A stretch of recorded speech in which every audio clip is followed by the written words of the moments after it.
बिस्मिल्लाहिर्रहमानिर्रहीम नहमदुहु व नुसल्ली अला रसूलिहिल करीम अम्मा बाद। अस्सलामु अलैकुम व रहमतुल्लाहि व बरकातुहू। आज हम बात करेंगे कि ख्वाब के अंदर अकीक पत्थर देखना कैसा है। अल्लामा इब्न सीरीन रहमतुल्लाह अलैह ने ख्वाब के अंदर अकीक पत्थर देखने की तकरीबन 5 मुख्तलिफ़ सूरतें बयान की हैं। हर सूरत की अलग अलग ताबीर बयान की है। मसलन ख्वाब के अंदर अकीक देखना, ख्वाब के अंदर अकीक मिलना या ख़रीदना, ख्वाब के अंदर अकीक पहनना और ख्वाब के अंदर अकीक गुम हो जाना वगैरह। अगर आप भी इन सूरतों में से किसी सूरत की या इनके साथ मिलती जुलती किसी और सूरत की ताबीर जानना चाहते हैं तो इस वीडियो को आखिर तक ज़रूर देखें।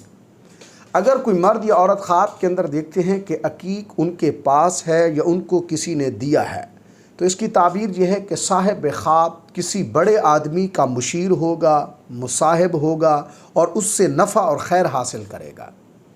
ख्वाब के अंदर अगर कोई मर्द या औरत देखते हैं कि अकीक उनके पास था लेकिन ज़ाया हो गया है, तो इसकी ताबीर यह है कि अगर वो किसी मर्तबे पर हैं या किसी ओहदे और मनसब पर हैं तो वो उनसे छीन लिया जाएगा, उससे वो माजूल हो जाएंगे।